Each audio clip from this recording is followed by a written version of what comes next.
Yes, yes. Good morning, everyone. All right. Welcome back. It's our sixth coffee and conversation of the summer. Hard to believe. Um, I'm Sean Keeley. I know so many of you, but not everybody. I'm the Dean of Institutional Advancement here at the college, and I'm going to keep my welcome remarks brief here this morning because Steve Thomas is in the house. Woo!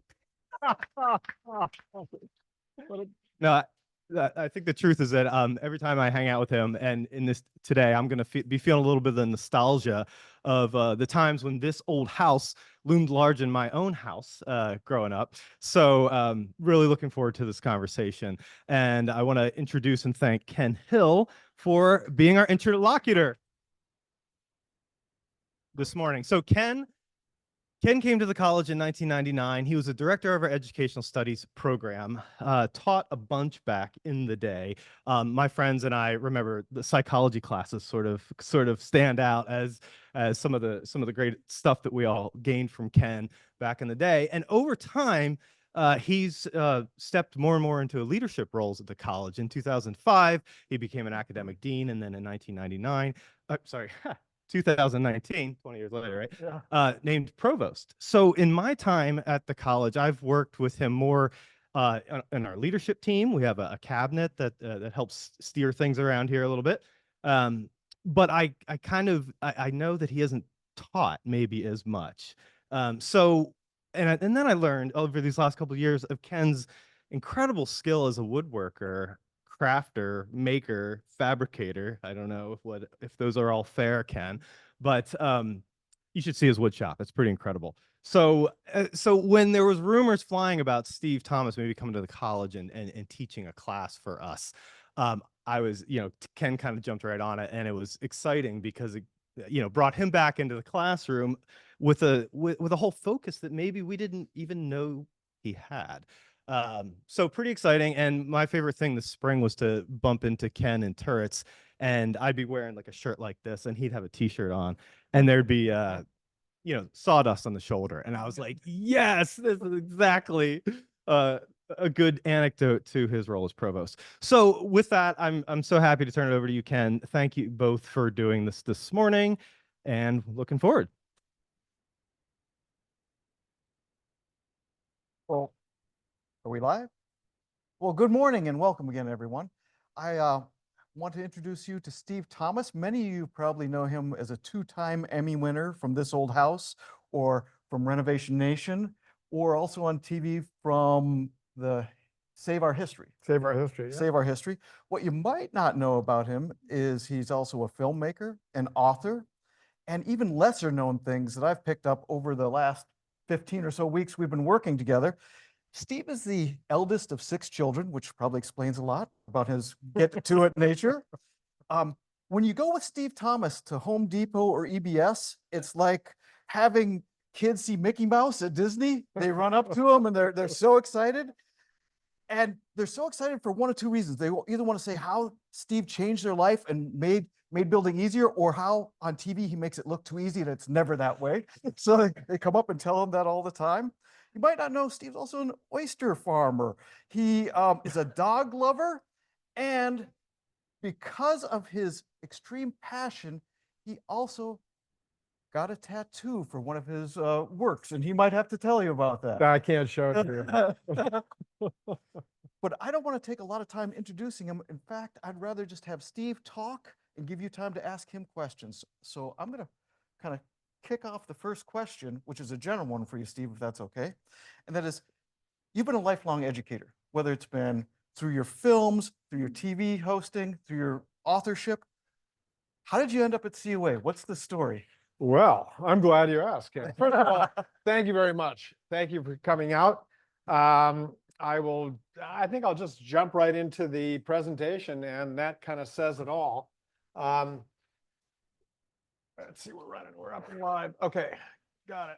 So I am best known as host of This Old House, and early on in my This Old House career, one of the guys said, "You will never be more famous for anything, not that you deserve it, by the way, than This Old House." And that's proved to be the case. This Old House was the #1 watched show on public television for many years. And we built it, our cadre built it into the most watched regular series on PBS to that point ever. But I also did Renovation Nation on Discovery's Planet Green. That was did the foundational launch program for that network, and then Save Our History on the History Channel. Then I went and worked for Habitat for Humanity, both in the US and overseas for 5 years. And after that, went back into private practice at Steve Thomas Builders. And, I'm still doing that to this day.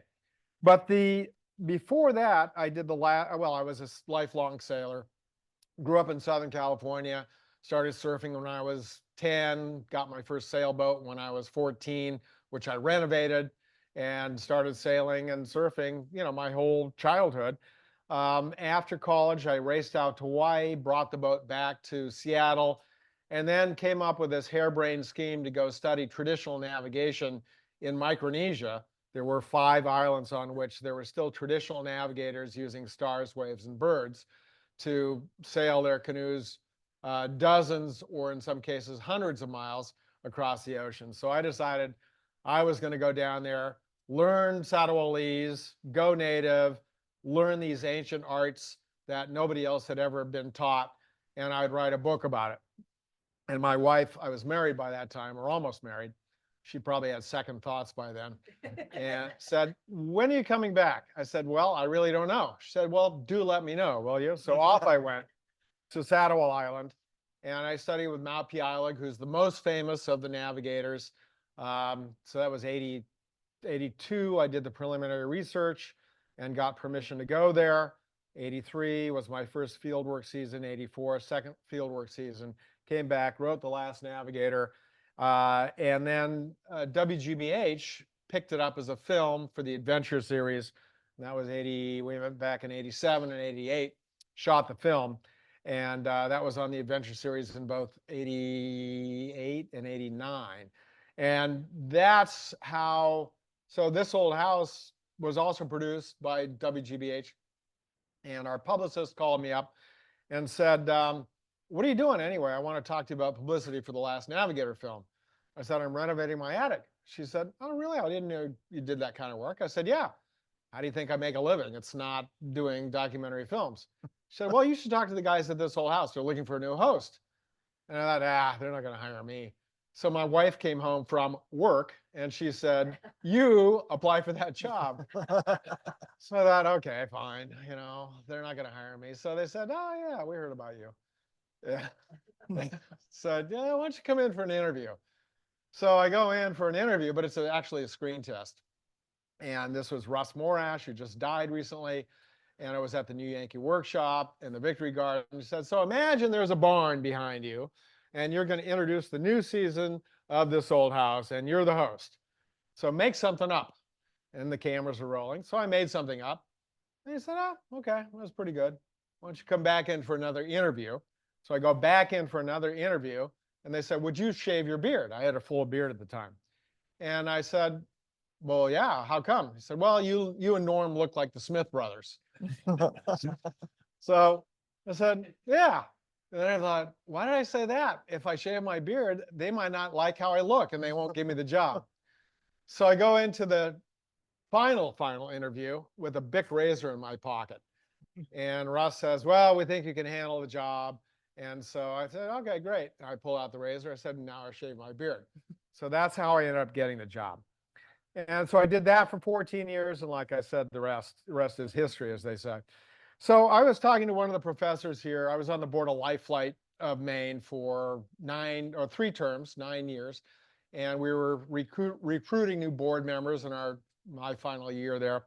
And one of the professors here, Jay Friedlander, who unfortunately is not here this morning, or else we'd give him a hard time, said, "Well, what are you going to do next?" And I said, "I don't know." He said, "Why don't you come to COA and teach?" I said, "That sounds pretty good." I said, "Let me introduce you to Ken." Because Ken is a woodworker. He's a knife maker, and he makes beautiful knives, really spectacular knives. So I come up and we hit it off, and he said, "Well, what do you got?" I said, "I don't know. Let's." He said, "How about like outdoor furniture or something like that?" So there's only one major at College Atlantic, which is human ecology. He said, how can you work this into human ecology? I said, well, it's pretty, straightforward. And we were doing this on the back of a napkin, actually. You got the natural world, and you got human beings, and you got the built environment. And human beings take from the natural world to build the built environment, which then has a huge impact on the natural world. And so far, the natural world's not doing as well as human beings. So our idea was, as it developed, was it's kind of farm to table. Every significant chef out there understands that you have to grow your own food, or at least be very close to where your food is grown. And if you're cooking with meat, then where your meat is grown, your fish is harvested, your oysters are harvested, and so on.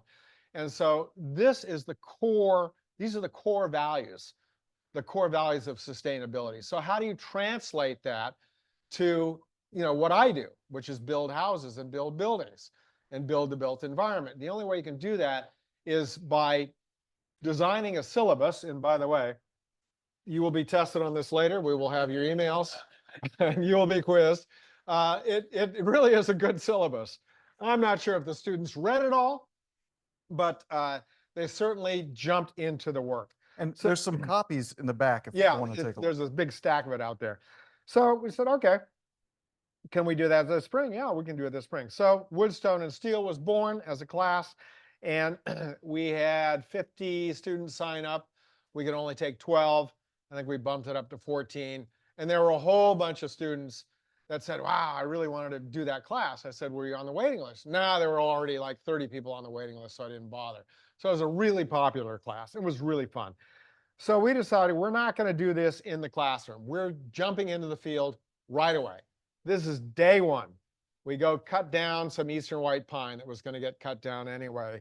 Some Andrew's in the audience. Oh, Andrew, where is he? Oh, good. Okay, this is not your seminar. So you can talk afterwards. He's a Mainer, and he'll take over the rest of the conversation. Yeah. We have video of Andrew almost knocking himself out of a tree. That comes later. Anyway, Andrew really stepped up to the plate and brought his sawmill here and really put in a lot of time. And the students really loved him. He merged with them and they merged with him. And we really had a blast. So day one, Andrew's cutting down trees and we're slabbing out, big slabs of eastern white pine and red pine and maple. And we were right into the shop that very first day. We said, well, there's really only a couple of requirements. First, you have to be safe. Really would like you to read the academic material because this is college, but it was pass-fail. But the design is up to you. You need one steel base, you need one stone base. After that, you're on your own. And they came up with some really imaginative designs. And then our job was kind of like to keep things moving along, stay well rested, and try to keep things safe, because a lot of these students had not used any of these tools at all. And we weren't shy about turning them loose with big tools. The bigger the tools, the better, as a matter of fact. So this is Alice, and she said, I can run that thing. I said, okay, well, I'll get it started. You can finish it up. And she looked around like, wow, I did it. So, and then we had a 14-inch cutoff saw. We had, you let the kids run the students run the sawmill. No problem. We didn't turn them loose with chainsaws. We didn't let them climb trees, but everything else, it was pretty much whatever you can do. So one steel base, one stone base. We did a lot of stone work. We drilled stone, we cut stone, we epoxied steel studs into stones.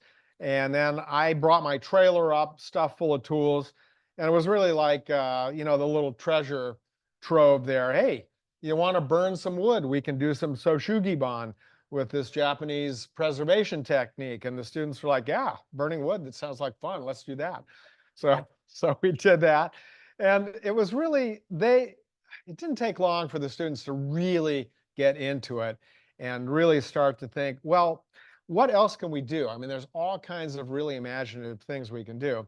And it was, we just sort of sat back and, provided the tools and the safety protocols and let the teams do, what they wanted to do.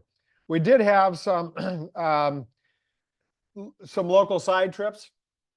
Went to the Granite Museum, which was a lot of fun. We went to, is the Granite Museum here? Somebody clap? No, okay. All right. Went to the visitor center just as the frame was finished. As you come onto the island, it's on the right there. It's that huge building. Went to Nate Holyoke Builders. And why don't you talk about some of the star world-class talent we brought in to help? Because this was a college class and we wanted to make sure students understood it's not just a shop class, we brought in leaders from around the world in mass timber, in construction design. And so one of the first ones was Ben Broomgraber, who I think stamped, he was in the picture did, yep. before. He was the person who did the architectural design and the stamp for the Gateway Center. And he was talking about all the different functions of mass timber. And some of the things the students were learning is mass timber is actually has greater structural integrity and is cheaper than steel these days. You can build massive buildings with mass timber now, the way it's done. So he was fantastic. And then we had our own Brooke Mueller, who was teaching a class on campus. So we integrated the two classes. His class was on design. So we had our students talk to his class, and then we were plotting out where on campus they had to place. So we had to go through our campus planning and building to do placements for the benches. It was a whole design aspect. And you want to talk about our mass timber friend? You can talk about it. Well, It's Chris Carbone. One of the advantages of, there's a lot of people I can call up and they'll say, yeah, I'll do that. And we can rope them into, we can rope them into pretty much anything, give them oysters and beer and it's amazing what they'll do. But, this is all pretty much world-class talent. Chris Carbone is a timber frame engineer of note, worked for Ted Benson for a long time, came out of MIT, very, very, very bright guy. He said, yeah, I'll do that. So he did it by Zoom. But everybody in our business is looking at where's the next generation of craftspeople going to come from. And now being in the trades, it's really the wrong term, but you have to be able to run a computer. You have to be able to do some CAD work. You have to be able to design stuff in Rhino. You have to be able to translate machine stuff from CAD into machine language. You need to be able to run a Hundegger timber framing machine, and you need to be able to go into the field and understand how to use Simpson strong tie epoxy, what the structural dynamics of stainless steel are compared to regular steel, and so on and so forth. There's nobody out there that can do that. There's just not. And so you're up at this labor cliff. I was talking to somebody earlier and say, who are you still building houses? No, because it's not fun anymore because there's no labor. There's just no labor. And the labor you do get really is substandard. So we pull in mostly guys, unfortunately, but we don't care, that are 50s. The youngest is 54 and the oldest is 71. That would be me and everybody in between. So who's the next generation of people that are going to make stuff? And so what we found with our students was that they just wanted to make stuff. They wanted to really learn how to do stuff. So, and everybody in the 70% industry, of our students were women. The majority. And so, amongst the top people in the field, men and women, they're very interested in working with educators in situations like this to try to inspire. You're just looking for that spark. That moment of ignition. And I think we had plenty of it in this class. And then, so that's Chris Carbone, and there were lots of others that we could have called and can call in the future for future classes. one of the other people that I want to give a special shout out to is Spencer Gray. He's an alum and he works at Nate Holyoke. As Steve said, every place we went and brought our students, the question they had at the end is, can I hire them? Yeah. And for significant amounts, they were talking good paying jobs, keeping people local, and they love COA students because it's not just that they're learning the business aspect, they're learning the interpersonal aspect, they're learning all the aspects. So you want to introduce the teams? So we had 4 student teams. We divided them into groups and each team had to build 2 benches. So team 1 was Evie, Issa, and Leander, and they were an extremely creative team. They're a very artsy group. You're going to see a film from them. Each of the teams also had to document the process and make a film as part of it. So you're going to, at the end of the presentation, you'll see their film where they're building this bench. And I'll let them speak for themselves on this. But that bench over there, the sad chessboard bench, as they called it, is at the Collins house, and this one's on the Davis back lawn. Then we have Kathy, Roe, and Zoe, who really wanted to focus on the museum. So they have a museum bench, which is inside the museum, and one that's on Route 3 that we kind of just stuck out there, and it's being used all the time by people waiting for the bus. You'll notice, oh, could you go back one sec? Yep. We're going to come back to this, but each of the benches, we also put a little scanning QR code, and each of the students had, like I said, had to document. So when you go to these benches, you scan it, you see where the wood came from, who made it, how they made it. It's a connection. So now we have Ellie, and Blake. They've made probably the most popular benches. This bench is right outside of Take a Break, and it's been used so much that we actually have to resurface it already. And then they made one that's a teaching bench that was a red pine, and they talked about the red pine scale. And so when you scan it, there's a video that talks about that, and they Shishugi bonded to really show the scale. And finally, we had our group of Tim, Addie, Alice, and Dean, who this was the one group that wanted to make a bench with a back. And Steve and I were like, you're killing us. This takes a lot of extra work, but yes, we can figure it out. So they made a bench with a back. It's a beautiful bench. And they also made a stone bench, which is right outside of Gates. So they pushed us beyond, we kept looking at the 10 weeks saying, we're not sure if you have enough time. They would come in on weekends. They would come on days that we didn't have the class. We had class scheduled for 6 work hours a week.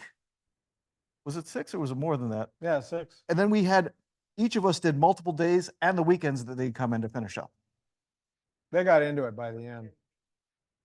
So this is the scanning thing that we have on all the benches. It's a little shout out to COA, but it's also a way for us to hopefully attract more students and more interest in this. Although with our building classes, it's in our DNA. It used to be in COA's course catalog, you had to design and build a structure in order to get credit to graduate. That's gone away. We've done a couple building classes since I've been here. Each one is oversubscribed.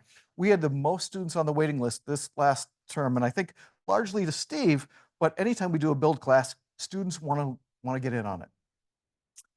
So we're going to do a video and then we're going to open it up to questions. Andrew, why don't you come up because they'll have questions for you too. Professor Andrew. Professor Andrew. So come on up. Should I turn up the volume and turn on the mics? We thought the students could tell the story the best. So each student group, if you go to that scan code, will have videos of their own benches.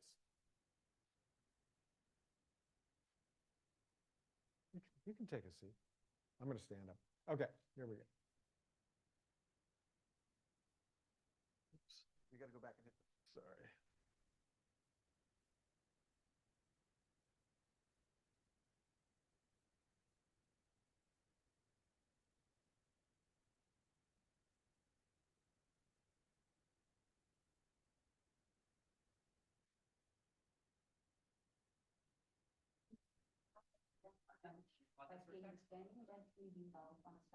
Just hit the space bar. All right, so this tree we're in, they wanted us to take the white pine in front of it. When I went to look at this, it was probably February. Inside this tree, there's a giant icicle. When I looked at it, it had a big hollow in it. It had lost a chunk, and I was like, we could take that white pine, but that maple really is a threat to your property. We should take it down. So that's why we decided to take this maple.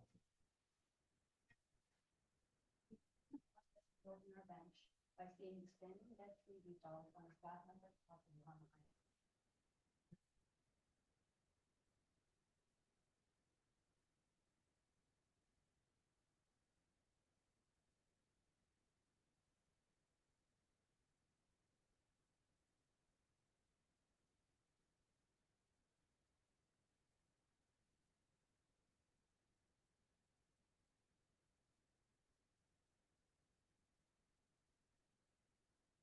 Once all the wood has been moved, the next steps were to take the wood, debark it, and sand it. During this time, we also took a class trip to the granite.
Process, we were able to start working on carvings using a Dremel and carving knife.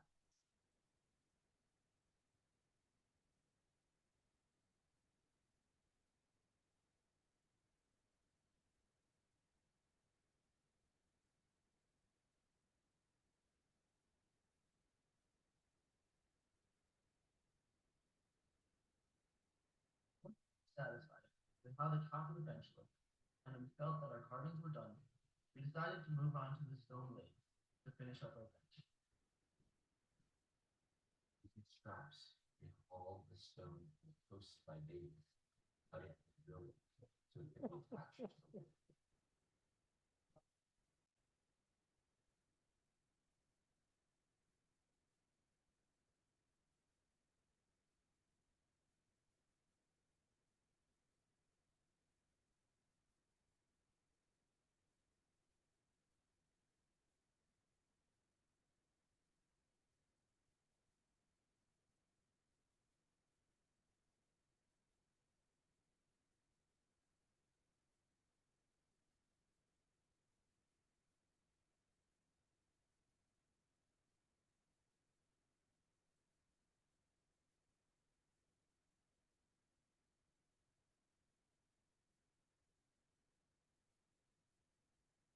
Knowing that we wanted to incorporate the paint, and also having the leftover top of one of the stone bases, we decided to take that, carve into it, and make our very own planter.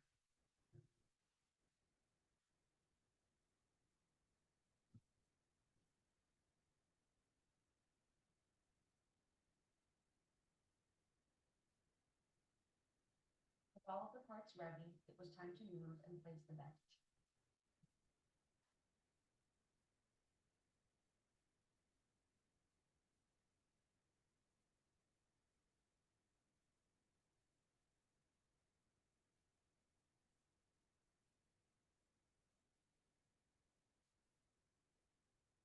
Once level.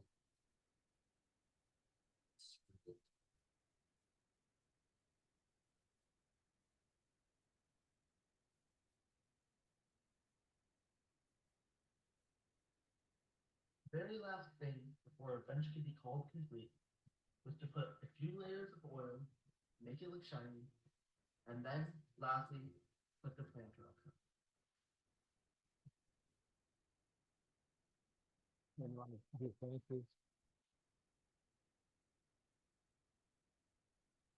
Before we go to questions, we had a couple of very important thank yous to make sure we did. First of all, a thank you to our arts and science faculty. We stole the ceramic studio. We emptied it out completely because we don't have a shop that is functional for a class right now because our shop is used by Buildings and Grounds. Also want to thank Andrew for not only being a great professor in the class, but bringing his sawmill to campus, helping us find lumber, and being here through every step of the way with the students. So thank you, Andrew. We had a lot of good donations for the project as well. So Rockport Steel gave us the steel for the bases that we were able to cut.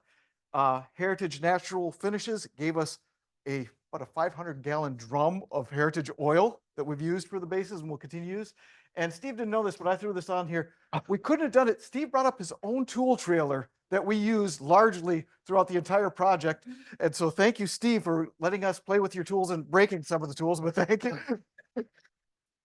And very last thank you to the Buildings and Grounds crew who let us kind of set up in their end of the campus, and we ended up in and out of their shop all the time. So thank you to everyone who helped us make this project.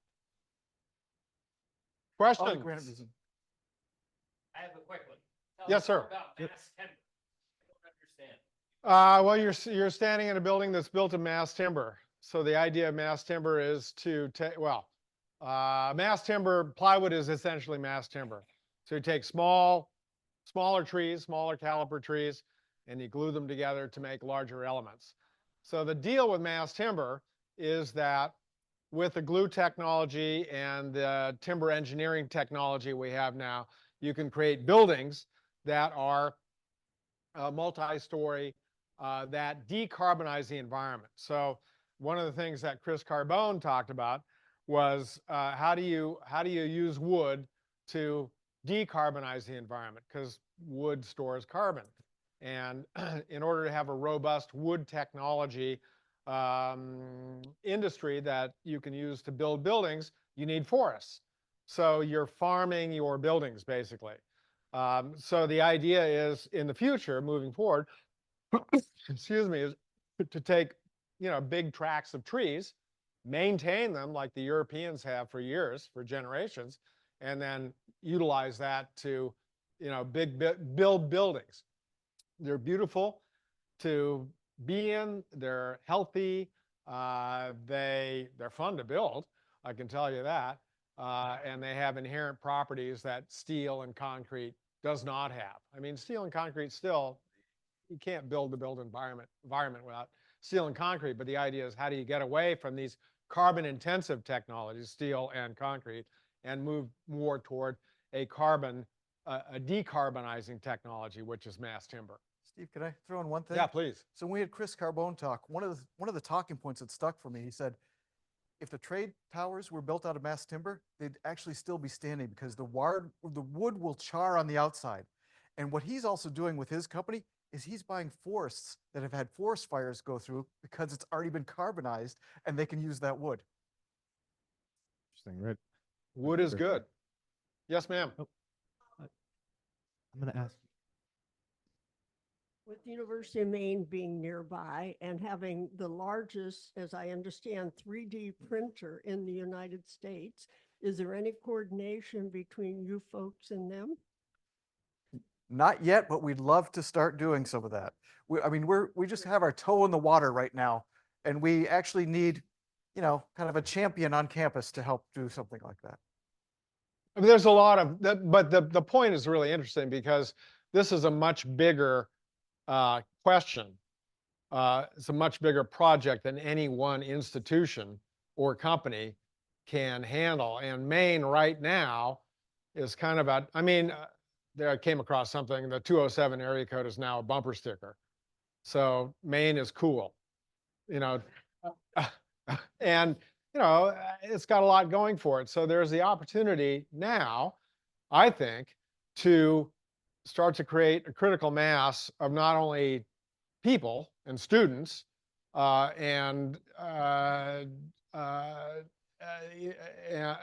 institutions, to start to put together something that utilizes the natural forests of Maine, utilizes the inventiveness of Mainers and new Mainers, and do something that's unusual. So putting together collaborations of institutions is not at all a bad idea.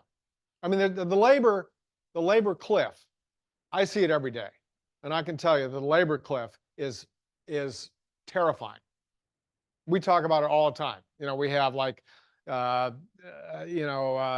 coffee and conversation, not much because we're all busy. We're all professional builders, but there's nobody out there.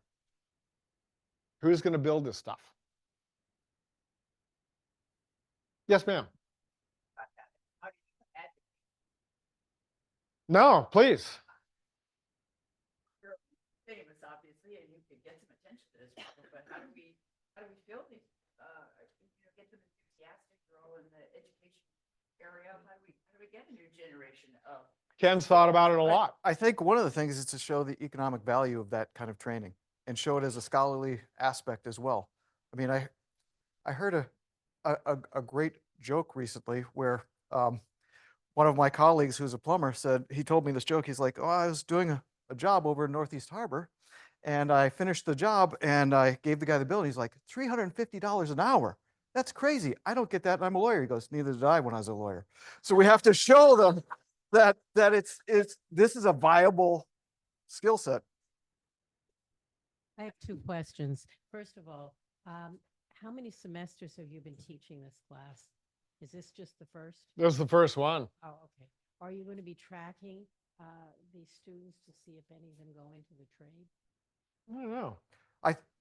I think we do track all of our graduates. So this class, we only have one student who's a senior right now.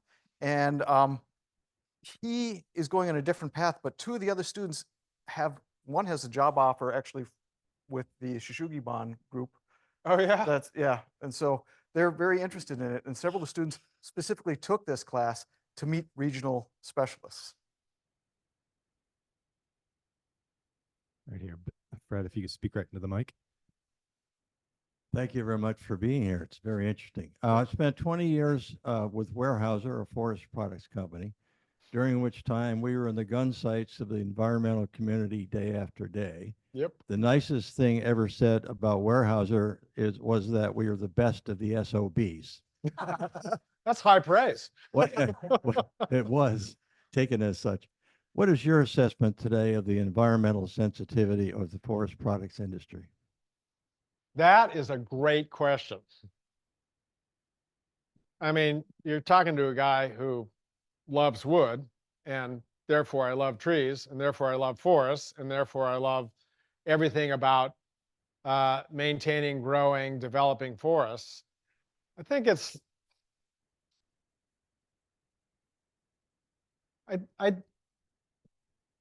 I hope it, well, I'm not the right person to ask because I'm a builder.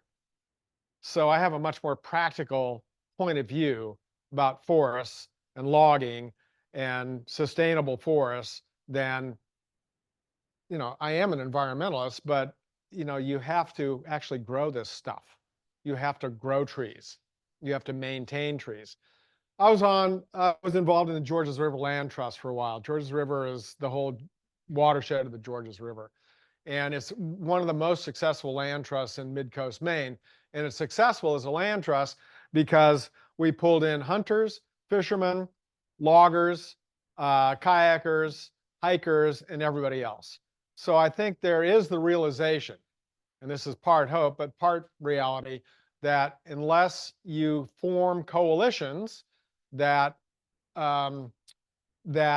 steward forests and steward watersheds and steward natural areas, and part of that is utilizing them for the resource, which is wood, then you won't be able to preserve it. Does that answer your question? I think is this on? I think the big companies, Weyerhaeuser, Irving, they've been managing their forests for hundreds of years. I just saw a statistic. Maine still has 89% forest coverage. I think part of it is the large landowners, the wood, the timbers. They are managing it. They want to harvest that wood again in 40, 60, 80 years. And so they're going through, they're working with the roads and maintaining the roads to prevent the erosion and the soil quality. So I know they're in the gun sights of it, but well managed, that they want to be here. I think it's evolved since Weyerhaeuser was in the gun sights of every environmental organization out there. Well, and a lot of the mass timber is not using the big old growth.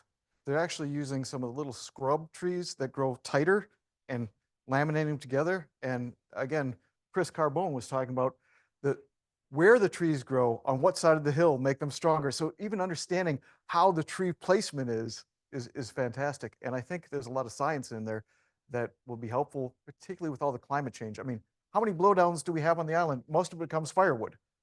Thousands. We've had thousands of trees come down this year. I think the interesting opportunity, regarding mass timber is to suddenly is to create a narrative in which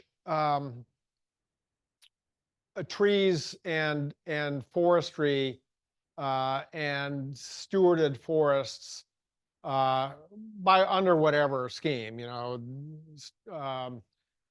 are the solution and not the problem. So that's the opportunity that we have right now. I don't think we had it before.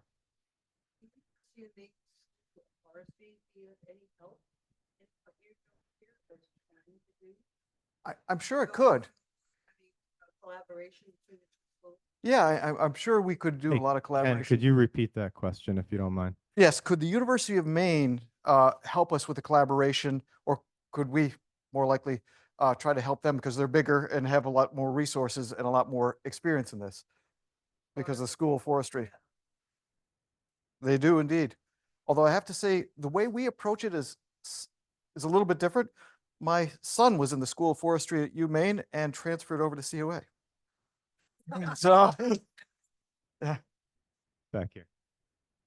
Hi, I have a question regarding labor because last year I was in Portland and we were talking about entrepreneurship and how part of the project to get younger generations in Maine is bringing immigrants.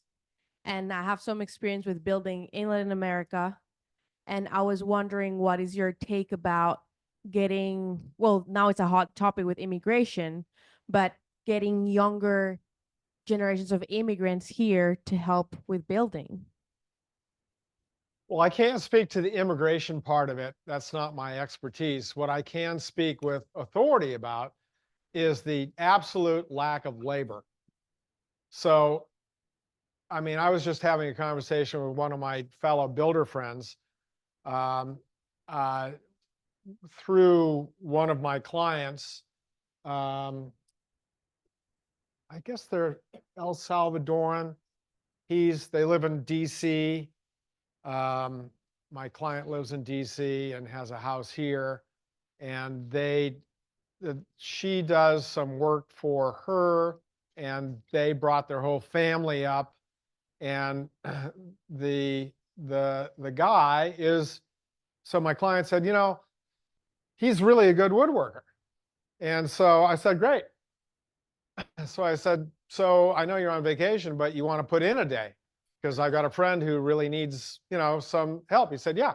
So he goes up and he absolutely knocks it out of the park. And so my friend, who's a builder in Rockland, says, can you get your buddies in a van and come up because I need labor. These guys work. They're skilled. They've got an extremely well-developed work ethic. And they show up at 7:30. They work as long as they have to work. It's like, thank you. So that problem is housing. And in my business, nobody cares. We don't care. They don't care what color they are or what sex they are or what height or width or anything else. We just want people that can work. That's all. It really comes down to that. Right up here. First a comment and then a question.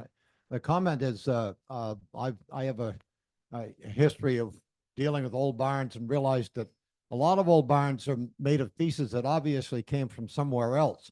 And what I learned was that way back in those days, labor was really cheap and materials were really dear.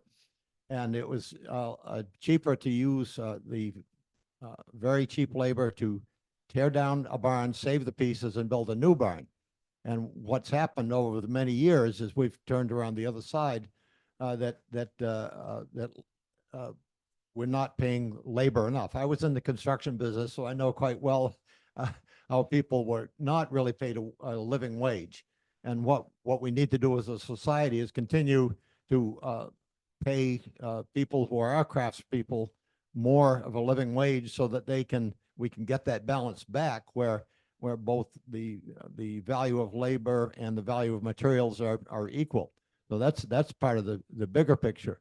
My a comment of a different type is that I heard a really interesting presentation a while ago on the development evolution of steel and masonry for construction, and lots of especially in the big cities. And the reason that happened was way back in the late 1800s. There were massive fires in lots of the cities, and they realized that there was not any way from keeping these multi-story wood buildings from burning. And my comment is, I guess, that along with the using of multi-lams and more wood products for building buildings, we have to be sure that there is a fire protection sort of aspect of all of these designs. And that's part of the equation, I guess. What are your comments about that?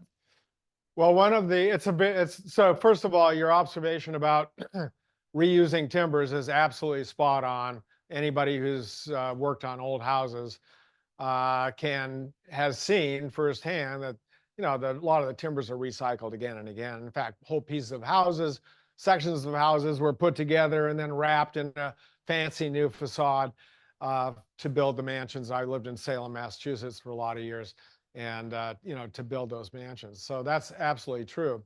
So a couple of things have changed since the days that the cities burned down. Sprinklers are very effective, and all these buildings have to be sprinklered.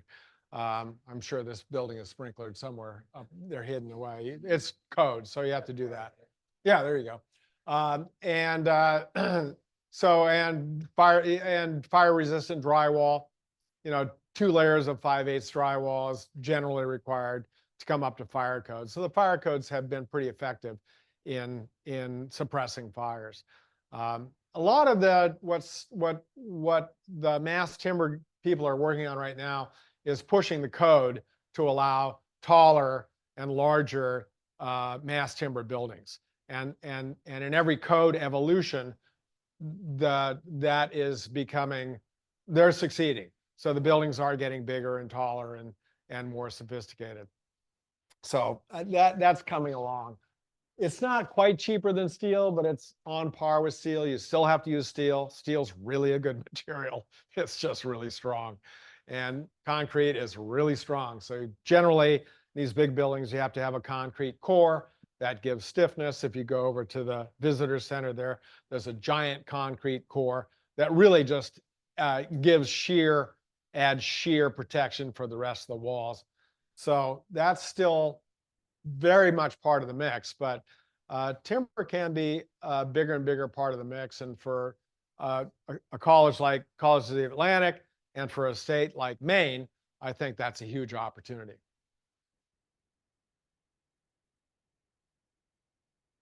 This is a talkative group, so I know that's not the last question.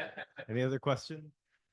How many benches are out there that the students wait? How many? There are 8 on campus, and there'll be a 9th at the visitor center, the Gateway Center. When we went out, we were able to convince them to get a bench, and we'll have the little COA brand and logo there. Okay, fine.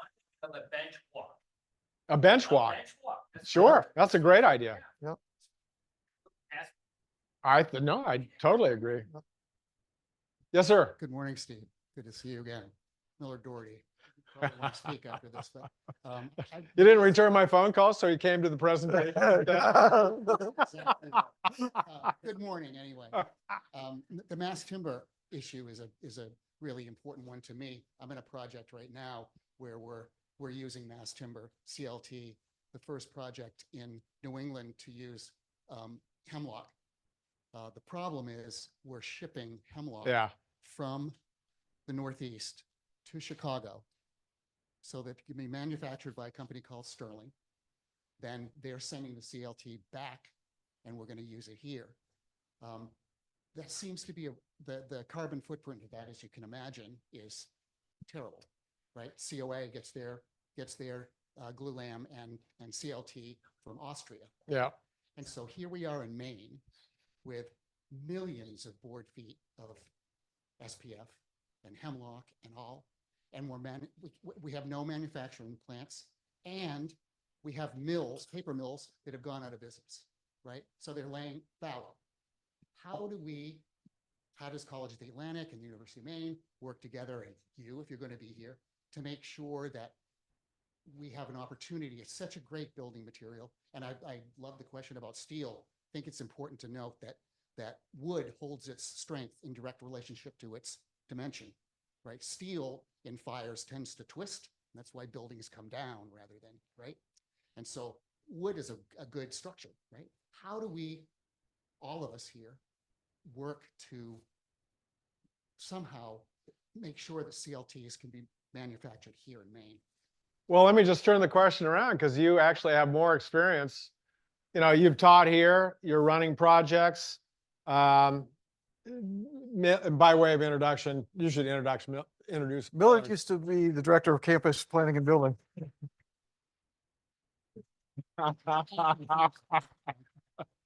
So, I mean, you know, there's Opal started, Yes. trying to do some mass timber. I don't know how they're doing. I think they're doing mostly insulation. Yeah. I think they're working on that. I mean, So it takes. that's a good start. But Sorry? I think how we get a coalition, like Maine is A lot of it. predominantly small mills, so small woodlot owners, how to get them all together. I just don't know how to do it. So it's more of a rhetorical question, I think, than I certainly don't have an answer. But I know it's wrong that we're trying to use Maine Woods products and shipping them to Chicago. Well, I think, Millard, one of the things that a college could do is be an exemplar. I mean, what we've tried to do is show, first use the green building materials.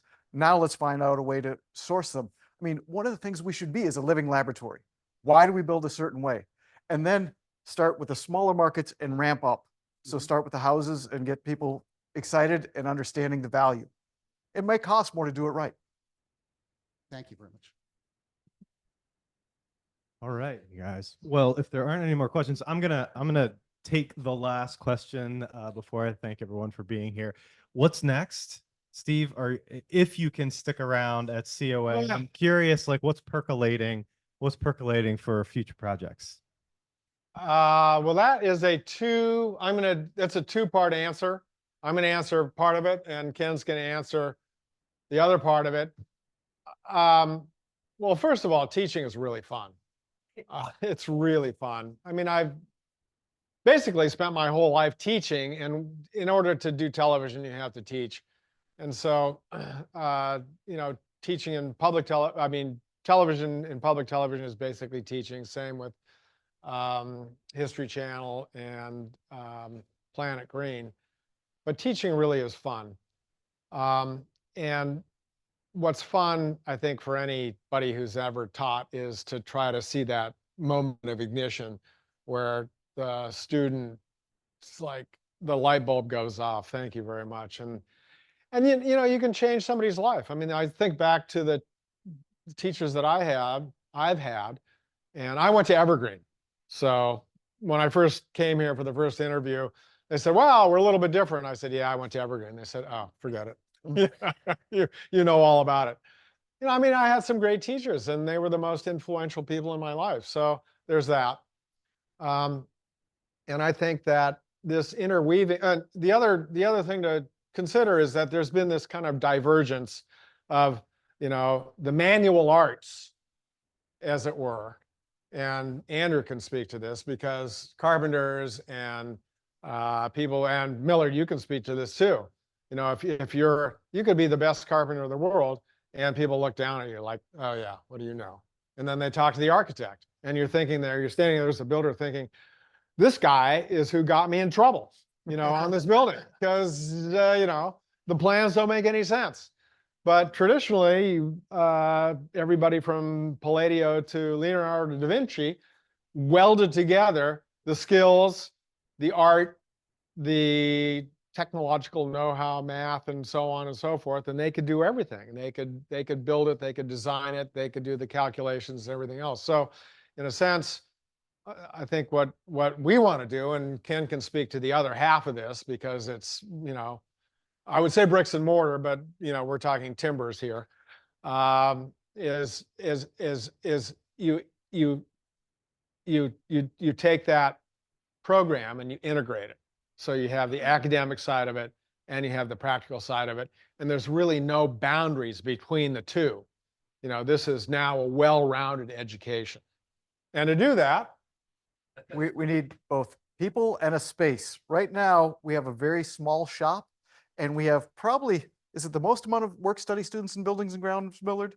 About 80 students a year who actually work on the campus to help keep the campus up and running. We had a bigger space. We could run classes. We could do more of our own in-house repairs, and we could do more outreach and education. But in order to do that, we also need a person to kind of champion it. Every professor here is a kind of a one-person department. It's handy to have a person who has a lot of connections and can call people. So I have designs and trying to get Steve here to teach more, and we've seen that the students love it. We've seen that they want more of it, and we've seen how it connects to the curriculum and it connects to future jobs. So I think it's a win-win-win. well, the other resource, and I just think about Millard, Andrew, and others. I don't know. Millard, you worked here for years and years and years, but you're still here. You're still very much involved in the college. And talk about what your connection to the college and education is. And Andrew, I'm going to ask you the same question. This is a mic moment, Millard. No, I'm going to pass you the mic because we've got an online audience listening in. Oh, That's why the mics are so important. So the question is, why am I still involved? Yeah, with the college? this is something that's near and dear to your heart. That's a long story, believe me. You don't have time. I don't have time enough to tell you why I love the college, but it really should be evident if you just look at the people around here. I was asked once, how can I put, it was a retirement sort of event and all these COA people around, and I should hold it up. Oh my God. Anyway, the reason I stayed here for 52 years was because of the people that are here. And it's not on. No, it's on. He's just not. Am I talking to? No, you're good. You're Okay. good now. Just hold it up. So anyway, I want to say that the real issue for us here is housing. You touched on it. This is such a complex problem. It's labor, but people don't have any place to live. No. There is no place to live. If you're north of Ellsworth and you're a carpenter, why wouldn't you go to Bangor rather than coming down here and working? That's, I think, the real issue. But it's not only the College of the Atlantic, it's Bar Harbor also. I grew up here. I own a house here, thank goodness, because I could never afford to live here now. But it's the perfect issue for College of the Atlantic. It is so interdisciplinary and multidisciplinary. The whole idea of people learning these skills and then having no place to live where you can use them. So Andrew, what's your take on it? You've got, you've been a finished carpenter. You're on the fire department. You're, part of the community. You grew up here. I actually didn't grow up here, but I've been here about 20 years. My wife works at Jackson Labs. Housing is a huge issue, but it's lack of labor. I'm 52. We were telling go to college, go to college, go to college. I went to college. I have a college degree. I moved out west. I worked in a cabinet shop. I loved it. Loved to work with my hands. We need to get kids to see the light bulb, find something they like to do, whether it's paint, whether it's plumber, electrician. We need mechanics. We need auto body. We need guys that can swing a hammer, gals that can swing a hammer. Like I said, it doesn't matter. We got to get kids in the trades, right? That's the biggest thing because that'll help build houses. Most plumbers, electricians that live on this island that work here, they don't return your phone call. I don't return phone calls. I am too busy. I can't find labor. So labor leads to housing, or housing leads to labor shortage, right? And so I think it's great. We've got a bunch of things on this island working on housing. I would like to get involved with it because I think we should get the high school help us build houses. At least build the frames, right? Or the walls, and the stand-up walls. We can deliver walls on a trailer. But I mean, I see it a little bit differently. I agree with everything that you're saying, but, having sat in on meetings, with architects, designers of great fame, and then, as the builder, I asked I have a little bit more cred because I'm famous, but I still ask like, okay, where's the support? And I've literally been told, that's your problem, you're the builder. And by the way, bring it in for 250 a square foot.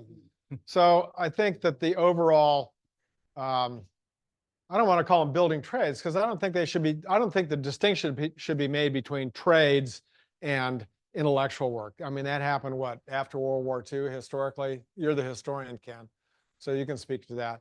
And there was, you got to go to college, but I mean, I grew up building stuff. My dad used to build stuff. Most of the older guys, and they're mostly guys, grew up building stuff, but that doesn't work anymore. So that bifurcation is not working for our society anymore, in my opinion, or our economy anymore. So I think, I think creating an environment, an intellectual environment, an academic environment, which includes all of that. Everything is part, the practical and the theoretical is part of the academic program that's what interests me anyway. And I think that's what interests Ken, and that's the whole point of wood, stone, and steel and whatever follows on. So to answer a previous question, if I could wave a magic wand right now, we would raise enough money to build a building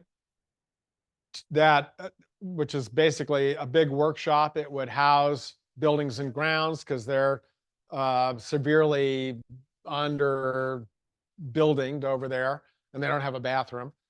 We'd be able to do a lot of the stuff for the college in that building, and it would be a very practical space in which if you wanted to build a carbon fiber feather for your art class, we could build the mold, do carbon pre-preg, do the vacuum bag technique, and bake it right there. If you want to build a steel sculpture for your art class, we can do that there. If you want to build something, else, you want to learn how to, like Leander, who did the stone basin. He caught fire. And he said, how do I do this? A lot of times my job and Ken's job was to say, you can't do that. We don't have the tools, you don't have the skill, and we don't have the place, and it's not safe. But there are a lot of things that the students could do, that we did have the tools, we did have the space, and we did have the guidance, and they could do it. And Leander built that basin, and he's very proud of it. I mean, we watched Leander catch fire. So that's the facility that should be built with the staff. And it doesn't have to be a big staff. It just has to be a enthusiastic staff. And one of the great things about this community is that you've got people in the community that would do it for low bono or pro bono. And they would love to give their time and their talent and their resources to make it happen. So I think that's a huge opportunity right now. Well, just like our class, we typically go over. So I think we need to come to an end, but I want to thank so much Steve and all of our people who helped out with the class. So thank you once again. Are you?